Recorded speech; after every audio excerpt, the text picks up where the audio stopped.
الحمدللہ وکفا والصلاة والسلام علی سید الرسل وخاتم الانبیاء وعلى آلہ واصحابہ الذین اوفوا عہدا الذین هم خلاصۃ العرب العرباء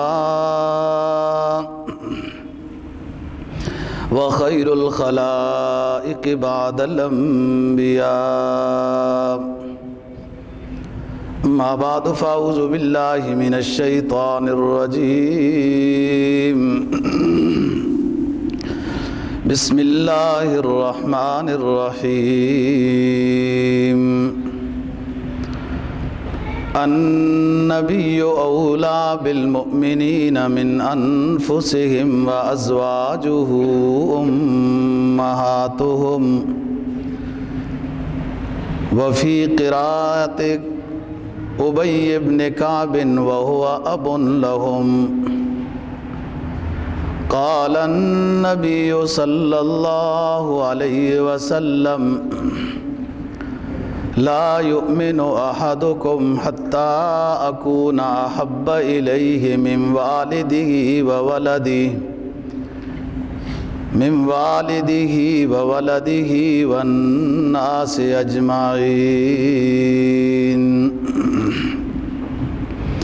صدق الله العظيم وصدق رسوله النبي الأمي الكريم ونحن على ذلك لمن الشاهدين والشاكرين والحمد لله رب العالمين۔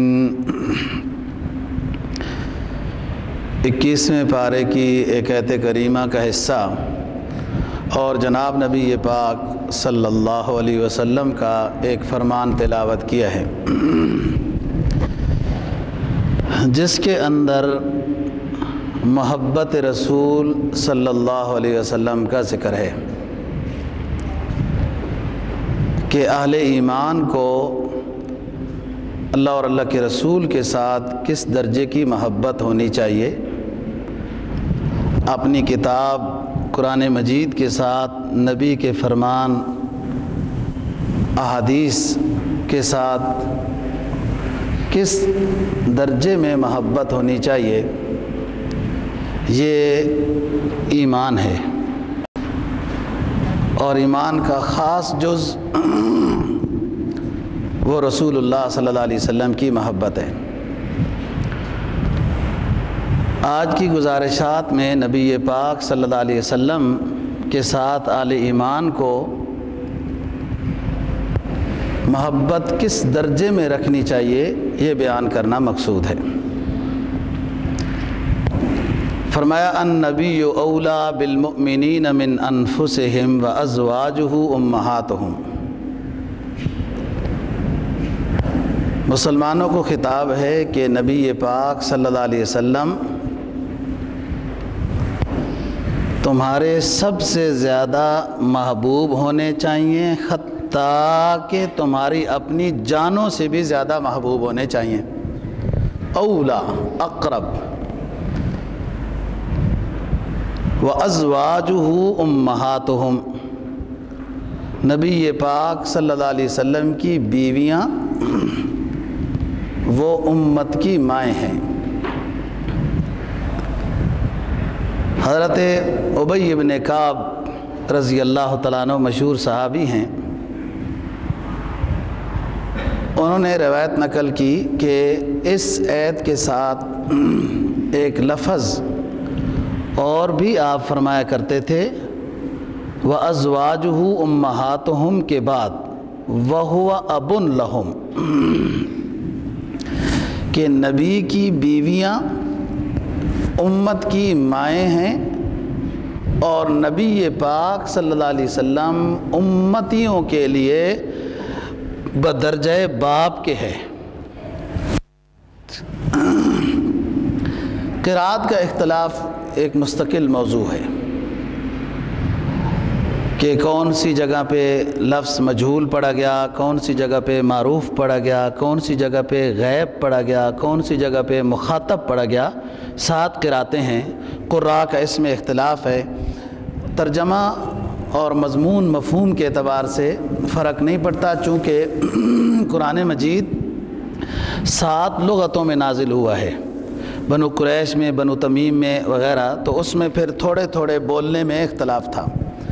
حضرت عثمان غنی رضی اللہ تعالیٰ عنہ نے یہ فیصلہ کر دیا تھا کہ جو لکھنا ہے اب وہ روایت حفظ کے مطابق لکھا جائے گا، جس کو مصحف عثمانی، جس کی وجہ سے قرآن مجید کو مصحف عثمانی کہا جاتا ہے۔ یہی وہ 7 عشرہ کے قرات کو کہا جاتا ہے۔ جیسے آپ نے کئی قاریوں کا قرآن سنا ہوگا کہ اس میں وہ قرات میں والشمس وضحاہا کے بجائے والشمس وضحیہا اس طریقے سے تلاوت کرتے ہیں، وہ دوسری قرات ہوتی ہے۔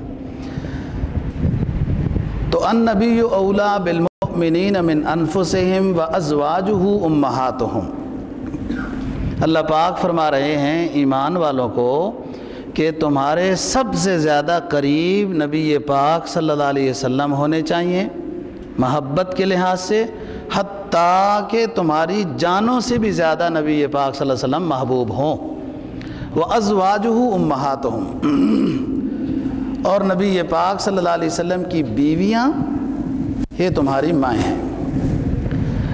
اور ابی ابن کعب رضی اللہ تعالیٰ عنہ کی قرات میں اس آیت کے اندر یہ اضافہ ہے وَهُوَ أَبٌ لَهُمْ، کہ نبی پاک صلی اللہ علیہ وسلم امتیوں کے لیے بدرجہ باپ کے ہیں۔ جو حدیث تلاوت کی جناب نبی پاک صلی اللہ علیہ وسلم نے فرمایا لا یؤمن احدکم حتی اکون احب الیہ من والدہ وولدہ والناس اجمعین، تم میں سے کوئی شخص ایمان والا نہیں ہو سکتا جب تک کہ میں اس کا سب سے زیادہ محبوب نہ بن جاؤں، اس کے والدین سے بھی، اس کے اولاد سے بھی، اور اس کی جان سے بھی، تمام لوگوں سے زیادہ جب میں اس کا محبوب نہ بن جاؤں تو اس وقت تک تمہارا ایمان نہیں ہے۔ ایک صحابی نے رسول اکرم صلی اللہ علیہ وسلم کے سامنے عرض کیا کہ حضرت مجھے تمام چیزوں سے زیادہ آپ سے محبت ہے، تو آپ نے فرمایا کہ ابھی کمی ہے۔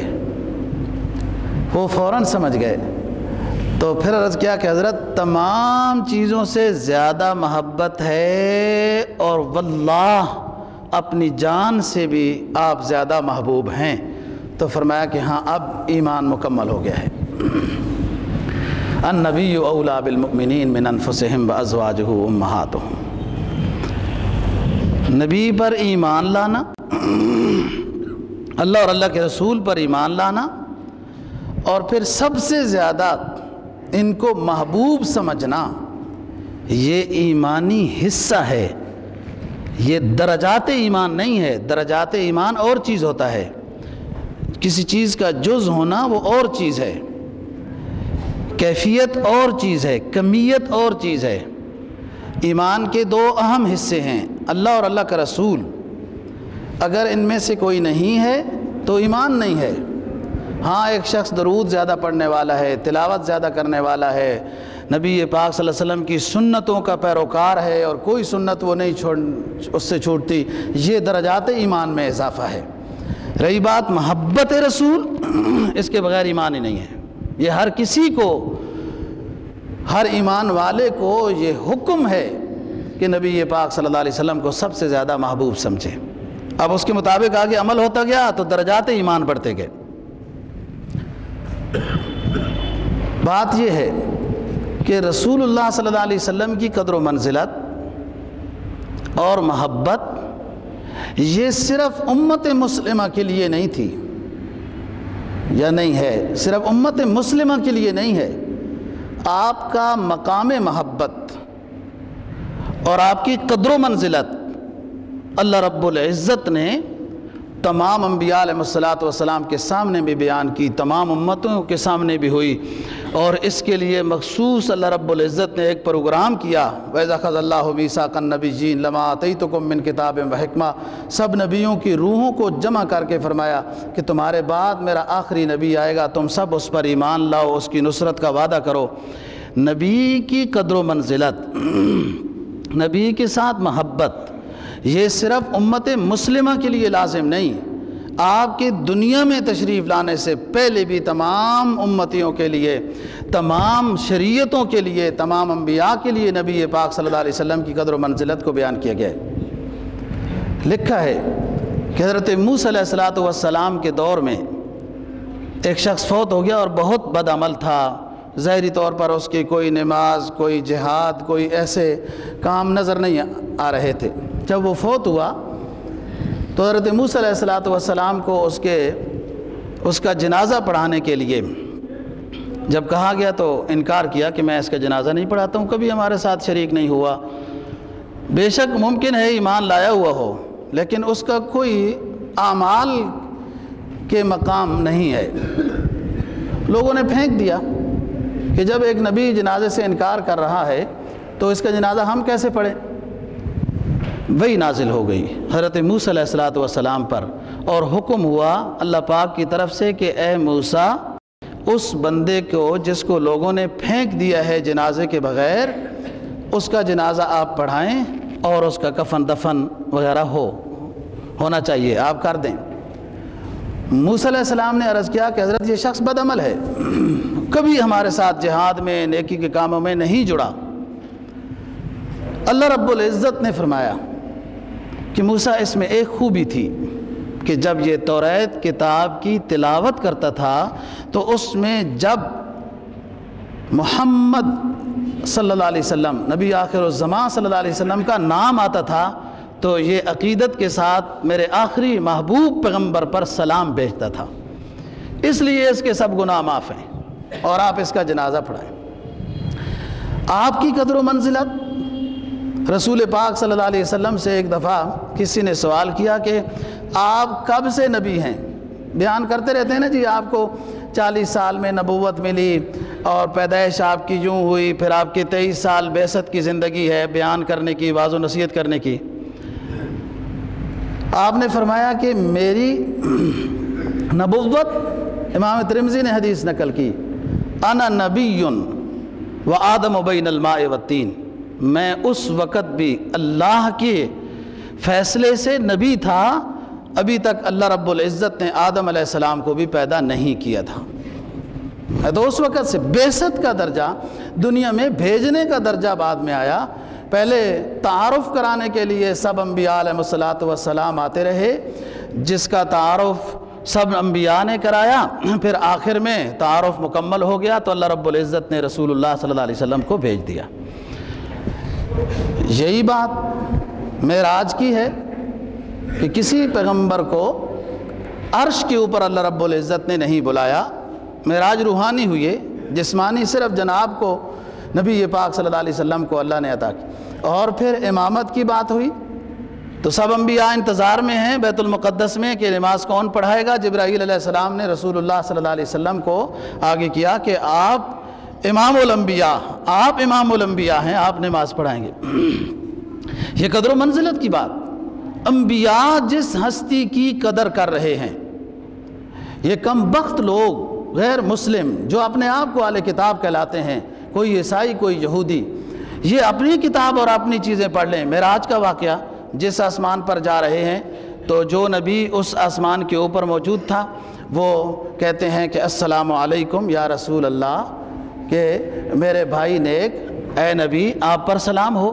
موسیٰ علیہ السلام نے سلام کیا، عیسیٰ علیہ السلام نے سلام کیا، سب انبیاء نے سلام کیا، صرف ابراہیم علیہ السلام کے سلام کے لفظ دوسرا تھا، انہوں نے ابن صالح کہا، سب نے باقیوں نے اخ صالح کہا، اے نیک بھائی، اے اللہ کے رسول آپ پر سلام ہو، مبارک ہو آپ کا آنا۔ حضرت ابراہیم علیہ السلام نے کہا اے میرے نیک بیٹے آپ کو سلام ہو، اور اللہ کے نبی آپ کو سلام۔ عرش پر ہر جگہ میں لوگ بورڈ لگاتے ہیں نا، کوئی ماشاء اللہ لکھتا ہے، کوئی اللہ اکبر لکھتا ہے، تو یہ اونچی بات ہے اسلامی جملہ اس طرح کا الحمدللہ، اللہ اکبر، سبحان اللہ گھر کے اوپر لکھنا چاہیے کہ شان اسی کی اونچی ہے۔ کوئی لوگ کہتے ہیں چودھری ہاؤس، تو کوئی کہتے ہیں فلانا ہاؤس، پتہ نہیں یہ کون سے ہاؤس ہیں، اصل ہاؤس تو قبر ہے، اس کی تیاری کرنی ہو تو یہ مسجدوں میں لکھتے ہیں اللہ نور السماوات والارض، یہ آیات مبارک مسجد نبوی میں لکھا ہے، مسجد حرام میں بیت اللہ کی دیواروں پر آیات لکھی ہیں، دروازے کے اوپر لکھا ہے من یعمل سوءا او یظلم نفسا ثم یستغفر اللہ یجد اللہ غفورا رحیما۔ اللہ رب العزت کے گھر کے دروازے پر لکھا ہے ادعونی استجب لکم، اور جو بھی گناہ کی معافی چاہے گا اس کو معافی ملے گی۔ اللہ رب العزت نے اپنے عرش کے اوپر جو تختی لگائی ہوئی ہے وہ بتانا چاہتا ہوں، وہ لکھا ہوا ہے لا الہ الا اللہ محمد الرسول اللہ صلی اللہ علیہ وسلم۔ یہ مقام کی بات ہے، اور اللہ نے مقام عطا کیا۔ جب نبی پاک صلی اللہ علیہ وسلم نے نبوت کا دعویٰ کیا، واعظ و نصیحت شروع ہوئی، یہود و نصارہ نے اختلاف کیا، مشرکین مکہ نے اور لوگوں نے بھی کیا، تو پھر جو صحابہ کرام تھے وہ پریشان ہوتے، کبھی آپ کے سامنے بھی عرض کر دیتے تھے کہ حضرت ایسی بات وہ لوگ کرتے ہیں، تو فرمایا کہ کوئی بات نہیں ہے، یہ اللہ کا فضل ہے، جس کو چاہے جیسے بنا دے، یہ حسد کرتے رہیں، اس سے میں کمزور نہیں ہوتا ہوں۔ تو اللہ رب العزت نے نبی پاک صلی اللہ علیہ وسلم کو اونچا مقام عطا کیا ہے۔ حضرت آدم علیہ السلام کے شانہ مبارک کے اوپر جس طرح رسول اکرم صلی اللہ علیہ وسلم کے کندھے مبارک کے اوپر مہر ختم النبوت تھی، اس میں تو یہ لکھا ہوا تھا محمد الرسول اللہ خاتم النبیین، رسول اکرم صلی اللہ علیہ وسلم کے شانوں کے مہر پر، اور آدم علیہ السلام کے کندھے کے اوپر بھی ایک مہر تھی جس پر یہی لکھا ہوا تھا محمد الرسول اللہ خاتم النبیین۔ تو رسول اکرم صلی اللہ علیہ وسلم کا مقام تو پہلی امتوں، پہلی شریعتوں میں بھی واضح تھا، اور ان نبیوں سے یہ اقرار کرایا گیا کہ میرے آخری نبی پر ایمان لاؤ۔ اقررتم بھی وَإِذْ أَخَذَ اللَّهُ مِيثَاقَ النَّبِيِّينَ لَمَا آتَيْتُكُم مِّن كِتَابٍ وَحِكْمَةٍ ثُمَّ جَاءَكُمْ رَسُولٌ، تمہیں کتاب دوں گا، بھیجوں گا، نبی بناؤں گا، ثُمَّ جَاءَكُمْ رَسُولٌ، پھر تمہارے بعد ایک میرا پیغمبر آئے گا، اس پر ایمان لانا ہے، اس کی نصرت کرنی ہے، اقرار کرتے ہو؟ سب نے کہا اقررنا۔ قال فاشهدوا وانا معكم من الشاہدین، اللہ نے فرمایا پھر آپ گواہ ہو جاؤ، میں بھی تمہارے ساتھ نبی آخر الزمان صلی اللہ علیہ وسلم کی نبوت کے اوپر گواہ ہوں۔ حضرت سلیمان علیہ السلام دنیا کے بڑے بادشاہ گزرے ہیں، اور اللہ سے یہ سلطنت مانگی ہے، اور ساتھ شرط لگائی تھی کہ اس جیسی پھر سلطنت اللہ کسی اور کو نہیں ملنی چاہیے۔ یعنی نبی ہے نا، نبی کو پتہ ہے کس سے مانگ رہا ہوں، جس سے مانگ رہا ہوں اس کے خزانوں کی انتہا نہیں ہے، لہذا مانگنا چاہیے تو خوب مانگنا چاہیے نا، وہ بنی اسرائیل کی طرح نہیں من و سلوہ سے تنگ آ کر تو پھر لہسن پیاز دالیں مانگنے لگ گئے۔ اونچی چیز اللہ سے مانگنی چاہیے، یہی حکم ہے، جنت الفردوس مانگا کرو، اونچی جنت۔ کیا دعا کی؟ رب اغفر لی وہب لی ملکا لا ينبغی لأحد من بعدی انکا انت الوہاب۔ اے میرے رب پہلے تو میری عاقبت سنوار دے۔ اللہ کا نبی ہے، سلطنت مانگنے سے پہلے بھی اپنی آخرت کی فکر لگی ہوئی ہے۔ رب اغفر لی وہب لی ملکا لا ينبغی لأحد من بعدی۔ اے میرے رب پہلے تو میری آخرت سنوار دے۔ پھر آپ نے حکم دیا کہ سلیمان قربانیاں آپ کی قبول ہیں۔ 100 قربانیاں کی تھیں ایک غلطی پر کہ اللہ مجھ سے راضی ہو جائے، اللہ رب العزت راضی ہو گئے، حکم دیا ہے سلیمان مانگو، اب کیا مانگتے ہو؟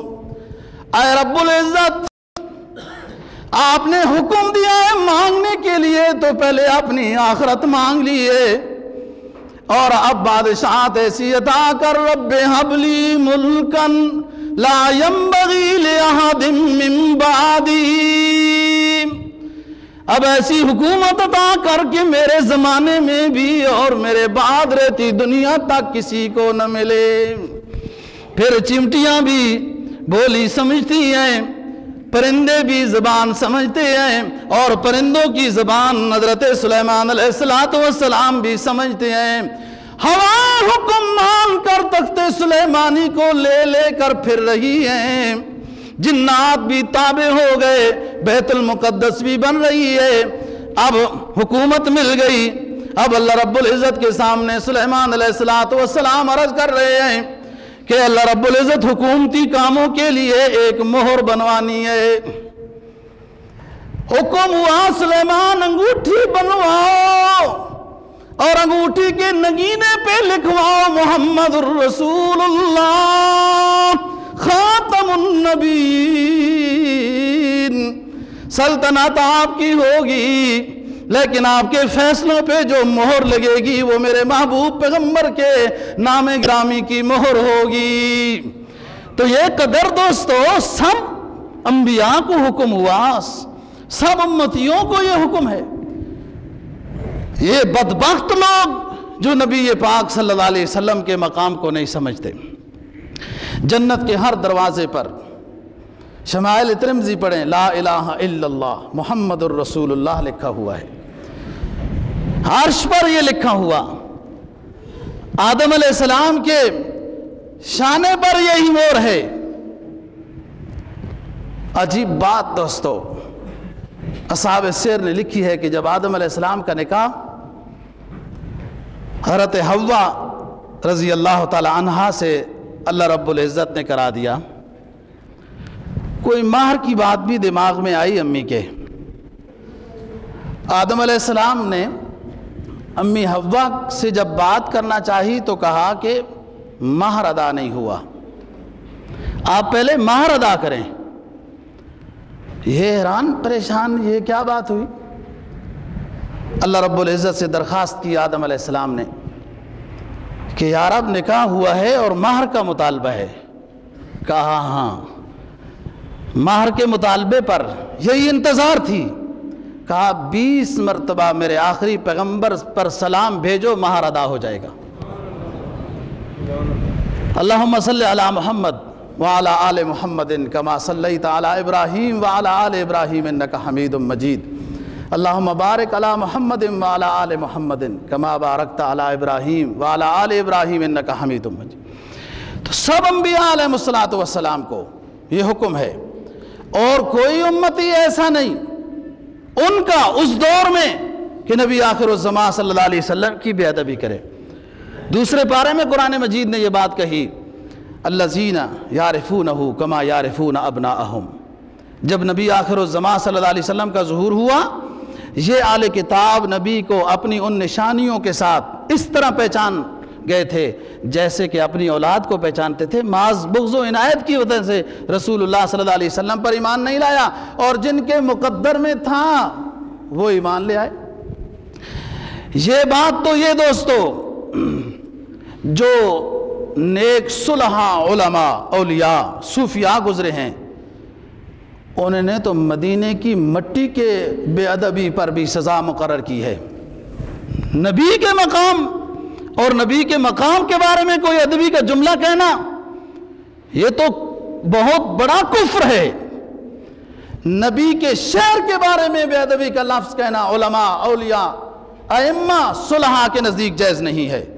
امام مالک کا دور تھا، ایک شخص کی بات امام مالک رحمہ اللہ تعالیٰ کے سامنے آئی کہ حضرت یہ کہتا ہے فلانی جگہ مدینے کی مٹی اچھی نہیں ہے، اس نے کوئی غلہ نہیں اگایا ہے فلاں، فرمایا اس کو پکڑ کر لاؤ۔ اس نے میرے نبی کے شہر کی مٹی کی توہین کر دی، میں یہاں موجود ہوں اور میں اپنے نبی کے شہر کی مٹی کی بے ادبی کراؤں۔ 30 کوڑ کی آپس میں دوستی دیکھی ہے۔ میں ایک درس میں بتا چکا ہوں کہ امام شافعی رحمہ اللہ کے مسلک کا شخص امام ابو حنیفہ رحمہ اللہ تعالیٰ کے امام کے پیچھے نماز پڑھنے آیا تو رفع یدین نہیں کیا اور آمین اونچی نہیں کی، تو اس نے کہا کہ مولانا صاحب آپ تو اپنے علاقے میں بڑے رفع یدین اور فلاں چیزوں کے اوپر بحث مباحثہ کرتے ہو، دلائل دیتے ہو، تو آج آپ نے کیوں نہیں رفع یدین کیا اور آمین اونچی نہیں کہا؟ کافی فروعی مسئلہ ہے، تو ان کی دل شکنی ہو جاتی اگر میں یوں کرتا، تو امام صاحب کی دل شکنی ہو جاتی اگر میں یوں کرتا، کیونکہ امام رفع یدین والا نہیں، اور اس طرح بھی حدیث موجود ہیں، وہ میرا مسلک ہے، میں رفع یدین کرتا ہوں اپنی جگہ میں، لیکن یہاں ان کے پیچھے نماز پڑھ رہا ہوں۔ یہ اماموں کی آپس میں محبت دیکھی ہے، اور بعد میں ورکروں کا بھی نظارہ کیا ہوا ہے، کیسے کیسے مناظرے اور کیا کیا بحث و مباحثہ اور فرقہ واریت میں مبتلا ہو جاتے ہیں۔ فرمایا امام مالک رحمہ اللہ تعالیٰ نے کہ اتنے گھوڑے میرے امام شافعی رحمہ اللہ تعالیٰ کو ہدیہ ہیں۔ امام شافعی رحمہ اللہ تعالیٰ نے گھوڑے وصول کیے تو امام مالک کے پاس کچھ بھی نہیں تھے، کہا ایک گھوڑا تو اپنی سواری کے لیے رکھ لیں۔ امام مالک کو فرمایا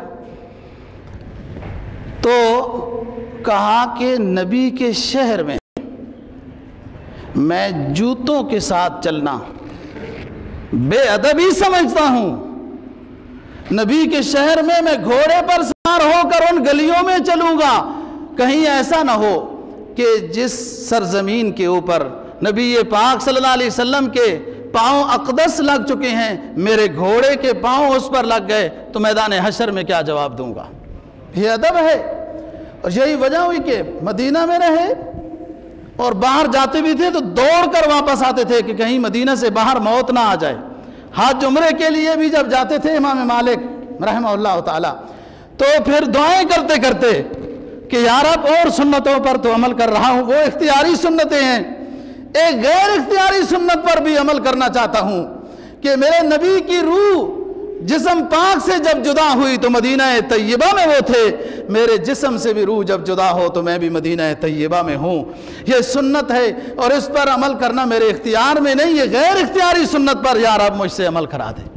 اور پوری زندگی مدینہ میں رہے، پاؤں میں جوتا استعمال نہیں کیا۔ یہ ادب ہے دوستو، نبی کا اونچا مقام ہے، نبی کی گلیوں کا ادب دیکھو۔ نور الدین زنگی کا واقعہ مشہور ہے، بڑا نیک اللہ والا بادشاہ گزرا ہے، اور اس علاقے کے لوگ تو اونچے ہی گزرے ہیں، ماوراء نہر کے لوگ بڑے اونچے گزرے ہیں۔ ترمزی ہے، سمرقند ہے، یہ بخارا ہے، یہ سارے یہی ہیں جنہوں نے دین کی اتنی بڑی خدمت کی۔ تہجد کے وقت اپنا مخصوص ورد جو تھا، اور رسول پاک صلی اللہ علیہ وسلم پر درود پاک نذرانہ عقیدت کر کے جب بیٹھے تو نیند آ گئی۔ رسول اللہ صلی اللہ علیہ وسلم خواب میں آئے اور دو شخص آپ نے دکھائے کہ نور الدین، یہ دو شخص مجھے نقصان پہنچانا چاہ رہے ہیں، ان سے مجھے بچاؤ۔ یہ ایسے خوف سے گئے، ڈر سے گئے، اور دوبارہ وضو بنا کر دوبارہ نفل پڑھ کے پھر ذکر میں لگ گئے، پھر آنکھ لگ گئی، پھر یہی خواب، پھر تو تیسری مرتبہ بھی یہی کیفیت ہوئی۔ تو آپ نے فرمایا نور الدین غور سے دیکھو، ان کو پہچان لو، یہ مجھے تکلیف پہنچانا چاہ رہے ہیں، ان سے بچاؤ۔ یہ جب بیدار ہوئے، اب سمجھ چکے ہیں کہ کوئی بات اہم ہے۔ ان کا ایک وزیر تھا جلال الدین، بڑا نیک اللہ والا صالح۔ ظاہر ہے بادشاہ جب نیک ہو تو وزیر بھی تو اچھے رکھے گا نا، اگلی جملہ دہرانے کی ضرورت ہے۔ تو وزیر کو بلا کر مشورہ لیا کیا کہ یہ 3 مرتبہ میری خواب میں یہ منظر سامنے آیا ہے، اور وزیروں کے اس وقت بادشاہوں کے مشورے صبح کی نماز کے بعد ہی ہو جاتے تھے، سارے صبح کی نماز میں حاضر ہوتے تھے، تہجد گزار لوگ تھے۔ جلال الدین نے کہا کہ حضرت فوراً مدینے جانا ہے، کیوں؟ نبی پاک صلی اللہ علیہ وسلم کا فرمان ہے کہ کسی نبی کے جسم مبارک کو مٹی ذرہ برابر بھی نقصان نہیں دے سکتی، کسی نبی کے۔ یہ تو امام الانبیاء ہیں۔ مدینہ میں جانا ہے اور دیکھنا ہے ان شخصوں کو جن کو آپ نے دیکھا ہے خواب میں، اور وہ کیا کر رہے ہیں۔ یہ شخص اپنے وفد کے ساتھ مدینہ طیبہ میں پہنچے، جو 40-50 کے لگ بھگ افراد تھے۔ نور الدین زنگی نے اپنے ساتھیوں کو حکم دیا کہ یہاں باہر ایک کنواں جو آیا مدینے سے باہر، ادھر رک جاؤ، سب نہاؤ، اچھا لباس پہنو، خوشبو استعمال کرو۔ تمہیں پتہ ہے جبرائیل جنتی خوشبو لگا کر بھی اجازت لے کر حاضر ہوتا تھا۔ نبی کے شہر میں داخل ہونا ہے، روضہ رسول پہ جانا ہے، صاف ستھرے ہو جاؤ، خوشبو لگاؤ۔ پھر وفد کی شکل میں باادب ہو کر روضہ رسول پہ حاضری دی، اور حاضری کے بعد حکم دیا کہ تمام مدینے کی ناکہ بندی کر دی جائے، کوئی اندر سے باہر نہیں جا سکتا۔ اور دعوت کی، دعوت عام، دعوت کرنے کے بعد ہر کسی کو کہا کہ بادشاہ سے مل کر جائے۔ بادشاہ سلامت مل رہے ہیں لیکن بڑا غور سے دیکھتے ہیں، لوگ حیران ہیں، بادشاہ اتنی غور سے کیوں دیکھ رہا ہے؟ سارے لوگ ختم ہو گئے لیکن وہ آدمی نہیں آئے، یہ حیران ہو گئے۔ پوچھا کہ سب مدینے والے آئے؟ کہا حضرت سب آئے، وہ ایک دو درویش ہیں اللہ اللہ کر رہے ہیں، وہ نہیں آئے۔ کہا فرمایا بلاؤ ان کو۔ بلانے گئے تو انہوں نے کہا ہم تو بھائی بوریا نشین لوگ ہیں، ہمیں بادشاہوں سے ملنے کی کوئی غرض نہیں ہے، ہم نہیں ملتے، جاؤ، ہمارا اس وقت فلاں ذکر کا ٹائم ہے، ہم نہیں جاتے۔ بادشاہ کو جب بتایا گیا، بادشاہ نے کہا کہ آرڈر ہے، لے کر آؤ۔ یہ کیا بات ہے؟ جیسے لے کر آیا اور دور سے ہی دیکھا بادشاہ نے تو سمجھ گئے کہ یہی دو شخص ہیں۔ مدینہ کے جو اس وقت والی تھے ان کو کہا کہ فوراً مجھے ان دونوں کی رہائش پر لے جاؤ۔ رہائش پر لے گئے، گھر دیکھا ہے سادہ سا ہے لیکن سونا بہت زیادہ گھر میں پڑا ہے۔ بادشاہ نے پوچھا یہ کیا کرتے تھے؟ کہا حضرت بڑے سخی تھے، دیگیں پکا پکا کر کھلاتے تھے، ویسے بھی تقسیم کرتے تھے یہ، اور ہر وقت ذکر کرتے ہیں، اللہ اللہ کرتے ہیں، بیٹھے رہتے ہیں روضہ رسول کے سامنے۔ ایک چٹائی پڑی تھی ان کے حجرے میں، وہ ہٹائی، نیچے ایک چٹان ہے، چٹان ہٹائی تو نیچے غار ہے۔ کہا یہ کیا بات ہے؟ اور خادم کو کہا کہ تلوار ننگی کر دو اور میرے حوالے کرو، تلوار میرے حوالے کرو، ننگی کر دو۔ وہ کہنے لگے کہ ہم مغرب سے فلاں عیسائی بادشاہ نے ہمیں بھیجا ہے، ہم عیسائی مذہب کے ہیں، اور یہ سب کچھ، یہ سونا چاندی کی جو ڈھیر ہیں یہ اس نے دیے ہیں کہ یہاں تقسیم کرتے رہیں اور یوں۔ اور رسول اللہ صلی اللہ علیہ وسلم کی جس میں اطہر کو نکالنے کے بارے میں اس نے ہمیں کہا تھا۔ انہوں نے تو جو کہا میں اپنے انداز میں بات کر رہا ہوں۔ ہم قریب پہنچ چکے ہیں، شدید بارش آئی، زمین ہلی، زلزلہ آیا، بادل گرجے، تو ہم رک گئے کہ کل یہ کر لیں گے، اور کل کی یہ بات ہے کہ آپ کے سامنے کھڑے ہیں۔ فوراً بادشاہ نے ان دونوں کو قتل کیا، اور پھر چاروں طرف سے روضہ رسول صلی اللہ علیہ وسلم کے چاروں طرف سے کھدوائی زمین، اور پانی کی سطح تک پہنچ کر پرسیسہ پلائی ہوئی چاروں طرف سے دیوار بنا دی، اور پھر حاضر خدمت ہوئے، اور رو رو کر ایک شعر پڑھتے تھے اور دعا کرتے تھے، اللہ کے رسول سلام قبول ہو، اور آپ کی مہربانی ہے کہ آپ نے مجھے اس نیک کام کے لیے منتخب کیا ہے، ورنہ آپ کی امتی تو بہت تھے، آپ کی امتی تو بہت تھے۔ اور کیا کہتے ہیں؟ اب یظن یستسقی الغمام بوجہہ، اب یظن یستسقی الغمام بوجہہ، سمال الیتامی وعصمۃ للارامل۔ اے نبی، آپ پر ایک حقیر خادم کی طرف سے سلامتی ہو، میں تو آپ کے ان مقاموں کو بھی جانتا ہوں کہ جب جب مشرکین مکہ آپ کی خدمت میں حاضر ہوئے جبکہ آپ کو ماننے والے نہیں تھے، آپ پہ ایمان نہیں لایا تھا، اور آپ کی خدمت میں حاضر ہوئے کہ اللہ آپ کی دعا کو قبول کرے گا، مکہ قحط سالی میں مبتلا ہے، دعا کر دیجئے اللہ بارش عطا کرے۔ اور آپ نے جب آسمانوں کی طرف اپنے چہرے انور کو یوں کیا، دعا کے جملہ بولنے سے پہلے بارش برسنا شروع ہو گئی۔ یستسقی الغمام ابیض یستسقی الغمام بوجہہ سمال الیتامی وعصمۃ للارامل۔ حضرت عائشہ صدیقہ رضی اللہ تعالی عنہ فرماتی ہیں کہ میں کبھی رسول اللہ صلی اللہ علیہ وسلم کے ساتھ باہر نکلنے کی سعادت حاصل کیا کرتی تھی۔ کئی دفعہ ایسا ہوا کہ ایسے جگہ سے ہمارا گزر ہوا جہاں چند جانور بیٹھے ہوئے ہیں، جیسے رسول اللہ صلی اللہ علیہ وسلم کو ان جانوروں نے دیکھا تو کھڑے ہو گئے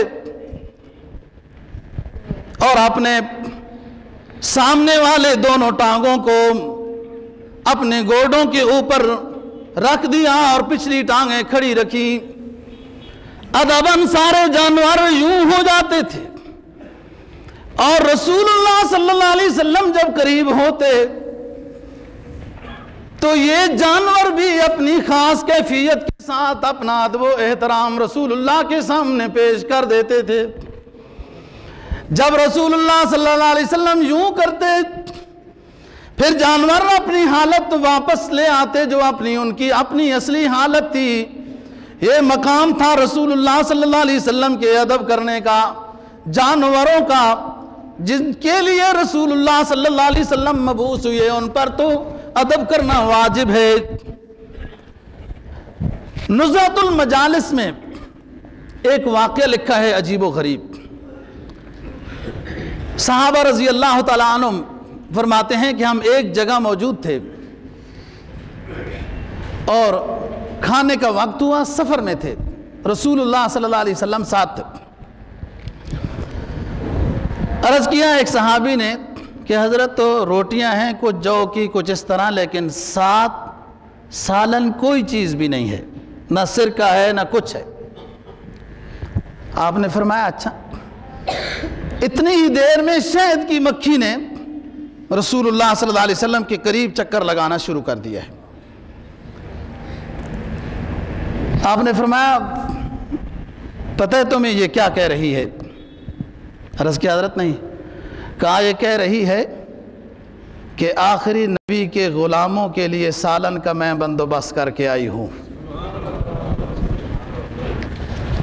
کہا علی اس مکھی کے ساتھ جاؤ، برتن ساتھ لے جاؤ، یہ پتہ بتائے گی اپنے شہد کا، اور ساتھ یہ بھی کہہ رہی تھی کہ یہ بے ادبی میں نہ کرتی، لیکن میرے پاس کوئی برتن نہیں، کوئی ذریعہ نہیں آپ کے پاس شہد پہنچانے کا، اس لیے آپ اپنا کوئی بندہ ساتھ بھیجیں۔ شہد لے آئے اور پھر سلام کے لیے وہ حاضر ہوئی، کھانا ہو گیا۔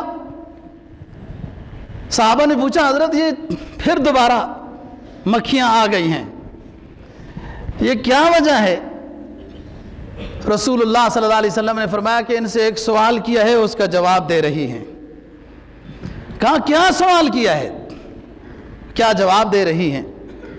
رسول اللہ صلی اللہ علیہ وسلم نے فرمایا کہ سوال میں نے یہ کیا ہے کہ آپ لوگ یہ اتنا میٹھا شہد کیسے بناتی ہو؟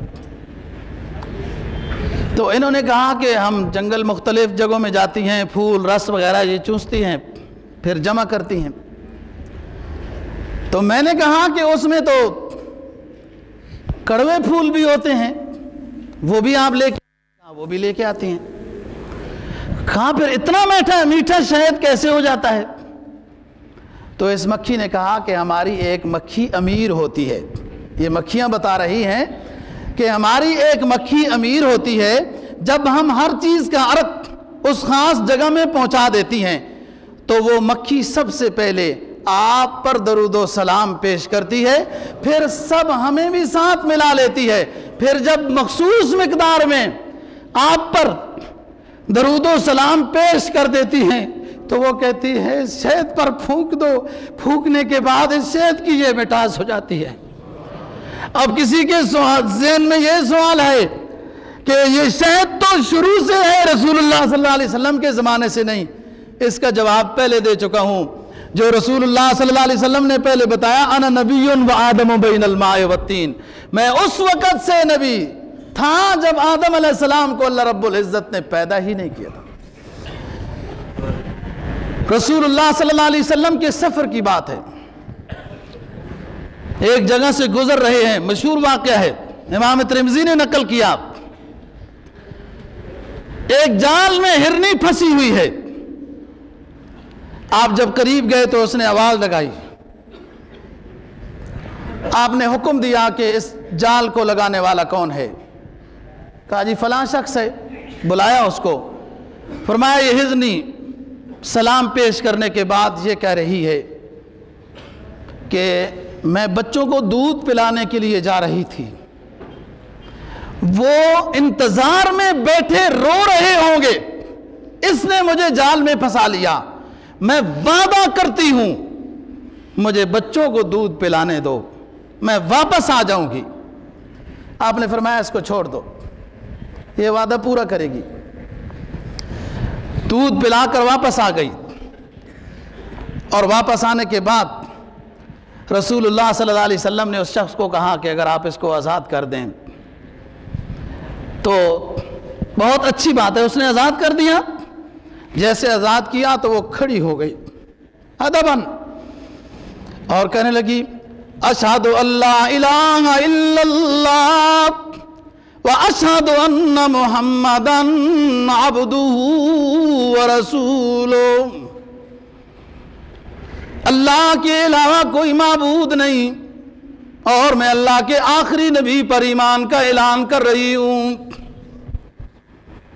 مرور دور میں صحابہ کرام رضی اللہ تعالی عنہم اور جماعت تابعین مسجد نبوی میں بیٹھی ہے، ایک ہرنی آئی بے خوف و خطر رسول اللہ صلی اللہ علیہ وسلم کے روضہ انور کے سامنے کھڑی ہو گئی، اپنے خاص انداز میں گنگنانے لگی، کچھ کہنے لگی، لگتا یہ تھا کہ رسول اللہ صلی اللہ علیہ وسلم پر سلام پیش کر رہی ہے، اور سلام پیش کرنے کے بعد اور پڑھے لکھے دوستو سننا، سلام پیش کرنے کے بعد ادباً الٹے پاؤں ہرنی واپس چلی گئی، مسجد نبوی کے دروازے سے باہر نکل گئی، رسول اللہ صلی اللہ علیہ وسلم کی طرف اپنی پشت نہیں کی ہے۔ اس نبی کا ادب کرنے والے جانور بھی، کبوتر بھی،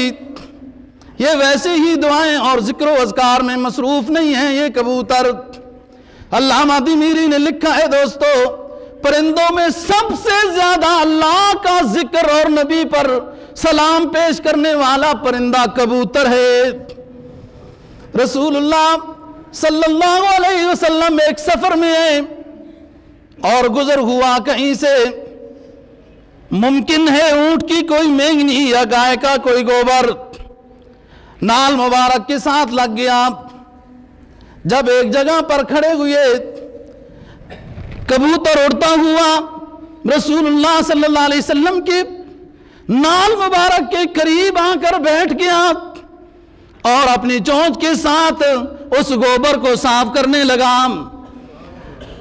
یہ ادب ہے دوستو پرندوں کا رسول اللہ صلی اللہ علیہ وسلم کے لیے، یہ ادب ہے جانوروں کا، یہ ادب ہے ہرنیوں کا، اور جن کے لیے رسول اللہ صلی اللہ علیہ وسلم بھیجے گئے۔ قرآن مجید نے یہ بات کہی، لا ترفعوا اصواتکم فوق صوت النبی ولا تجہروا له بالقول کجہر بعضکم لبعض ان تحبط اعمالکم وانتم لا تشعرون۔ اے صحابہ کی جماعت، میرے نبی کے قریب جا کر جائز بات بھی اونچے آواز کے ساتھ نہ کرنا، جائز بات بھی، مسئلہ پوچھنے والی بات بھی، میرے آخری محبوب پیغمبر پر سلام اور عقیدت پیش کرنے کی صورت بھی ہو تب بھی اونچے آواز سے نہ کہنا۔ لا ترفعوا اصواتکم فوق صوت النبی ولا تجہروا له بالقول کجہر بعضکم لبعضا۔ اے دوستو، جن دیہاتی صحابیوں کے بارے میں یہ آیت نازل ہوئی، انہوں نے کوئی بے ادبی کا جملہ نہیں کہا تھا، صرف انہوں نے آواز اونچی کر دی تھی۔ حجرہ رسول کے قریب آ کر یہ کہا تھا، الصلاۃ والسلام علیک یا محمد اخرج لنا، سلامتی ہو اے محمد آپ پر، ہمیں کوئی بات پوچھنی ہے، آپ اپنے حجرے سے باہر تشریف لائیں۔ اونچی آواز سے کہہ دی تھی۔ سورہ حجرات میں جبرائیل علیہ السلام یہ عہد لے کر اتر آئے، اے نبی ان کو بتا دیجئے میرا نبی جب حجرے میں ہو اور یہ تمہیں کہہ کے جائے کہ بلا لینا تو پھر بلا لینا، لیکن اگر وہ یہ فرما کر نہ جائے کہ میں حجرے میں جاؤں تو پیچھے مجھے کام پڑے تو بلا لینا، نہ بلانا، جب اپنی مرضی سے باہر تشریف لائیں پھر مسئلہ پوچھ لینا۔ لا ترفعوا اصواتکم، سمجھنے کی بات ہے دوستو، جائز بات بھی نبی کے سامنے اونچی نہیں بولنا۔ ان تخبط اعمالکم، تمہارے اعمال برباد ہو جائیں گے اگر جائز بات بھی نبی کے سامنے اونچے آواز میں کہہ دی۔ وَأَنْتُمْ لَا تَشْعُرُونَ، اور تمہیں پتہ بھی نہیں چلے گا۔